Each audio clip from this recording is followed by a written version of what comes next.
Hello everyone, welcome to the Victory institute's online platform. Friends, आज की class में हम डिस्कस करने वाले हैं कंडीशनल सेंटेंस। बिल्कुल। तो कंडीशनल सेंटेंस क्या होते हैं, कैसे इसके एग्जाम में एरर आते हैं और किस तरह से हमें इनके क्वेश्चंस को सॉल्व करना है, ये सारी चीजें आज हम इस लेक्चर में बिल्कुल बारीकी से डिटेल में समझेंगे।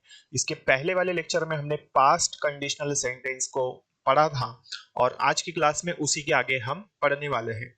ठीक है, तो चलिए समझते हैं और देखते हैं कि क्या इसमें हमको पढ़ना है। तो कंडीशनल सेंटेंस की मैं बात कर रहा हूं आपसे। और कंडीशनल सेंटेंस क्या होता है? शर्त सूचक वाक्य, है ना। इसकी प्रीवियस क्लास में हमने क्या देखा था कि पास्ट कंडीशनल सेंटेंस को हम किस तरह से पढ़ते हैं। ठीक है, ये हम पढ़ चुके हैं। क्लियर। तो लेक्चर 1 में हमने देखा था। आज हम कंडीशनल सेंटेंस टाइप नंबर 2 पढ़ने वाले हैं। ठीक है, तो बारीकी से हम समझेंगे और एक एक चीज को हम बिल्कुल गहराई से पढ़ेंगे। तो देखिए, तो कंडीशनल सेंटेंस में आपको बता रहा हूं, और ये मैं बात कर रहा हूं पास्ट कंडीशनल सेंटेंस की। किसकी बात कर रहा हूं बेटा? Past conditional sentence. ठीक है, तो पास्ट कंडीशनल सेंटेंस जो था वो हम पहले में लेक्चर में पढ़ चुके हैं, लेकिन आज हमको जो पढ़ना है वो क्या है? Future conditional sentence. बिल्कुल, तो आज हम जो पढ़ने वाले हैं वो क्या है बेटा? Future conditional sentence. ठीक है, तो ये जो कंडीशन रहेगी ये कहाँ की रहेगी? ये रहेगी भविष्य की। कहाँ की रहेगी? भूतकाल की नहीं रहेगी, है ना। कहाँ की? ध्यान से सुनना, भविष्य की। इसीलिए इसको हम क्या कहेंगे? Future conditional sentence. क्लियर है? तो जो चीज भविष्य में होगी, कंडीशन, उसी को हम क्या कहेंगे? Conditional sentence. लेकिन कौन सा? फ्यूचर। जैसे मैंने आपसे कहा यदि मैं मुंबई जाऊंगा तो मैं किताबें लाऊंगा। आपने कहा सर अगर हम अच्छे से पढ़ाई करेंगे तो पास हो जाएंगे, है ना। या आपने बोला अगर हम मार्केट जाएंगे तो हम सब्जियां लाएंगे। तो जरूरी क्या है? एक काम होना तभी दूसरा होगा, है ना। तो मैंने कहा यदि मुझे टाइम मिलेगा तो मैं आपको पढ़ाऊंगा। तो टाइम मुझे कब मिलेगा? कल मिलेगा, भविष्य में। और पढ़ाऊंगा भी कब?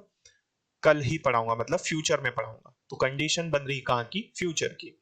इसीलिए इसको हम क्या कहते हैं? फ्यूचर कंडीशनल सेंटेंस कहते हैं। ठीक है, इस तरह से यदि मैं और एग्जांपल क्या हो सकते हैं? यदि आप अच्छे से पढ़ोगे तो आप क्या है? अच्छे मार्क्स लाओगे।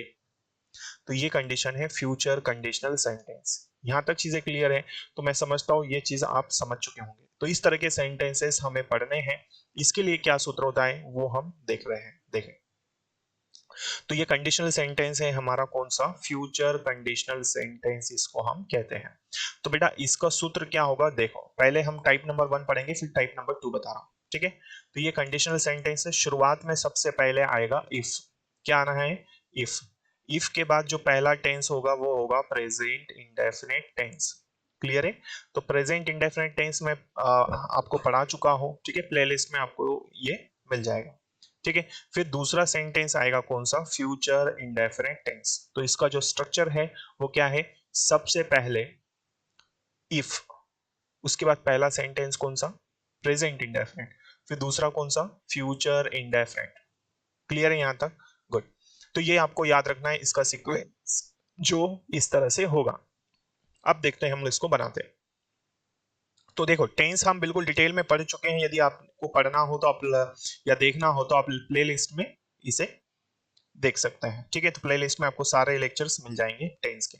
तो इफ ये है हमारा। इसके बाद में प्रेजेंट इंडेफिनिट में क्या दिया है? इफ ही वर्क्स हार्ड, है ना, कॉमा, फिर दूसरा सेंटेंस कहां पर है? ये हमारा फ्यूचर इंडेफिनिट।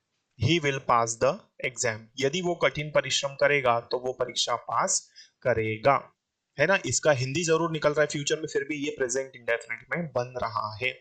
तो ग्रामेटिकल आपको इसको इस तरह से बनाना होता है। तो पहला सेंटेंस प्रेजेंट इंडेफिनिट में, दूसरा फ्यूचर इंडेफिनिट में। क्लियर? और शुरुआत में क्या लगाना है हमको? इफ। इसके ऊपर एरर डिटेक्शन भी आते हैं। ठीक है, क्वेश्चन एरर डिटेक्शन के। देखो, अब दूसरी कंडीशन इसमें क्या है? देखो, अब एग्जाम में यदि ऐसा ना मिले तो दूसरा टाइप आपको किस तरह से दिया जा सकता है? इसी को घुमा फिराकर सेंटेंस पलट दिए जा सकते हैं, है ना। तो जो फ्यूचर इंडेफिनिट है वो शुरुआत में आ जाएगा, और जो प्रेजेंट इंडेफिनिट है वो कहां पर आ जाएगा? आखिरी में। ये इसी को टाइप नंबर 2 है ना। सेम है, बस इसमें एग्जामिनर आपको क्या कर देता है? घुमा देता है। ठीक, तो पहला फ्यूचर इंडेफिनिट, दूसरा कौन सा आ जाएगा? Present indefinite. लेकिन ये जो इफ है ये दोनों सेंटेंसेस के बीच में आ जाएगा। ये इफ कहां पर आएगा? दोनों टेंसेस के बीच में। क्लियर है? तो इसके पहले वाले टाइप में क्या था? इफ शुरुआत में आ रहा था, फिर प्रेजेंट इंडेफिनिट, फिर फ्यूचर इंडेफिनिट। क्लियर? लेकिन इसमें ऐसा नहीं है। इसमें क्या बोला? इफ बीच में आ जाएगा और शुरुआत में आपका कौन सा टेंस आएगा? फ्यूचर इंडेफिनिट, और आखिरी में कौन सा आएगा? Present indefinite. ठीक है, ये कंडीशन क्लियर है? ये दूसरी तरह से आपको एग्जामिनर घुमाकर क्वेश्चन दे सकता है। देखो तो क्या आ जाएगा? इफ तो बाद में है, तो you will earn money if you do the job. तो अगर तुम जॉब करोगे तो तुम पैसे कमाओगे। यदि तुम नौकरी करोगे तो तुम पैसे कमाओगे। कब कमाओगे? फ्यूचर में। जॉब भी कब करोगे आप? फ्यूचर में करेंगे। तो ये है हमारा फ्यूचर कंडीशनल सेंटेंस। यहां तक चीजें क्लियर है? चलो अब देखो आगे हम इसको पढ़ते हैं। अच्छा, इसी को और किस तरह से हम बना सकते हैं, ये चीजें मैं आपको बता रहा हूं, देखना। तो इफ पहला टेंस तो वैसे ही है, इफ प्लस प्रेजेंट इंडेफिनिट है ना। तो ये आप देख रहे हैं कि if plus present indefinite plus, है ना, ये प्रेजेंट इंडेफिनिट का स्ट्रक्चर है पूरा। ये जो देख रहे हैं आप, सब्जेक्ट प्लस वर्ब का फर्स्ट फॉर्म है सी एस आई एस और ऑब्जेक्ट। इसके बाद में आगे क्या हो सकता है? फिर आएगा वापस से सब्जेक्ट। फिर अब देखना, अब याद रखना, अब जो चीज मैं आपको बता रहा हूं ध्यान रखना। ये तीसरा पैटर्न आप अच्छे से याद रखो, क्योंकि ये आपको हो सकता है ना पता हो और एग्जाम में क्वेश्चंस देखने को मिलते हैं। देखो तो सब्जेक्ट आएगा, इसके बाद में क्या आएगा? क्या आएगा? आप देख रहे हैं यहाँ पर विल लिखा है, शैल लिखा है, कैन लिखा है और मे लिखा है। ठीक है, तो ये चारों के चारों ही आ सकते हैं, लेकिन ये चारों आप देख रहे हैं मैंने ऑब्लिक करके लिखे हैं, है ना, ऑप्शनल है। तो कोई भी आप चाहो, कोई भी यहाँ पर आप हेल्पिंग वर्ब के तौर पर यूज कर सकते हो। चाहे आप विल यूज कर लो, शैल कर लो, मोडाल कर लो। मोडाल में कौन कौन सा आ जाएगा? कैन या फिर में। तो ये चारों में से कोई भी एक आप यूज कर सकते हैं, प्लस लास्ट में वर्ब का फर्स्ट फॉर्म और आखिरी में ऑब्जेक्ट। यहां तक चीजें क्लियर है? तो ये हमारा क्या है? कंडीशनल सेंटेंस है। तो if plus present indefinite plus subject, है ना, फिर क्या आ जाएगा? विल, शैल और कैन और मे, प्लस वर्ब का फर्स्ट फॉर्म और आखिरी में ऑब्जेक्ट। ठीक है, तो इस तरह से ये है, तो इसको आपको याद रखना है। तो इस तरह से भी ये कंडीशनल सेंटेंस हमारा बनता है। तो जैसे इफ शी गेट्स लेट, है ना, she may not come to class. यदि वो लेट हो जाएगी तो वो क्लास नहीं आएगी, इसका ये मतलब है। ठीक है, या यदि वो, इसका ये मतलब नहीं है जो आप सोच रहे हो। ठीक है, क्या है? यदि वो लेट हो जाएगी तो वो क्लास नहीं आएगी। क्यों? क्योंकि फ्यूचर कंडीशनल सेंटेंस है। ठीक है, तो ये मोडाल बदलने से इसका अर्थ नहीं बदलेगा। क्लियर? स्पोकन के हिसाब से सारा से, लेकिन ग्रामेटिकल हमको इन चीजों को याद रखना है। ठीक है, तो आई होप ये सारी चीजें ही आप समझ चुके होंगे। तो इस तरह से कंडीशनल सेंटेंस, ये फ्यूचर कंडीशनल सेंटेंस है जिसको हमने तीन तरह से पढ़ा है। क्लियर यहां तक? चलो, तो इस तरह से हमने इसको पढ़ लिया। तो ये था हमारा आज का कंडीशनल सेंटेंस। आने वाली क्लासेस में हम इसके एरर डिटेक्शन के क्वेश्चंस भी करेंगे।